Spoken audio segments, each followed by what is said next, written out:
Hi friends, today group 4 2024 கேட்ட question தான் பார்க்க போகிறோம். ஒருவர் ரூபாய் 12,000ஐ 5% கூட்டுவட்டி விகிதத்தில் 2 ஆண்டுகளுக்கு நிரந்தர வைப்பு திட்டத்தில் செலுத்துகிறார். நிரந்தர வைப்பு முதிர்வு தொகையாக அவர் எவ்வளவு பெறுவார் அப்படின்னு கேட்டிருக்காங்க. இங்கே பாருங்கள், நமக்கு கூட்டு வட்டி கொடுத்துருக்காங்க. ஆண்டு வட்டின்னு கேட்டால் மட்டும்தான் நம்ம 2 இயர்ஸ்னால் இதை 6 வந்து 2ஆல் டிவைட் பண்ணணும். நம்ம கூட்டு வட்டின்னு கொடுத்ததுனால இதை வந்து டிவைட் பண்ண அவசியம் இல்லை. 5% நம்ம அப்படியே எடுத்துக்கிறோம். So P12,000 or 5% n equal to 2. So years வந்து 2 இயர்ஸ்னால C1 C2 போட்டுக்கிறோம். இப்போ 12,000க்கு 5% ஃபைண்ட் அவுட் பண்ணால் 600 கிடைக்குது. C2க்கு 600 அப்படியே இறக்கிக்கிறோம். இந்த பக்கம் வந்துட்டு ரைட் சைடு 600க்கு 5% ஃபைண்ட் அவுட் பண்ணணும், 30 கிடைக்குது.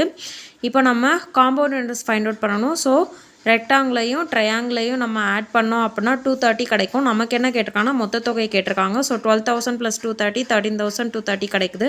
ஆப்ஷன் சி தான் கரெக்டான ஆன்சர். வீடியோ பிடிச்சிருந்தா சப்ஸ்கிரைப் பண்ணுங்கள், லைக் பண்ணுங்கள், ஷேர் பண்ணுங்கள்.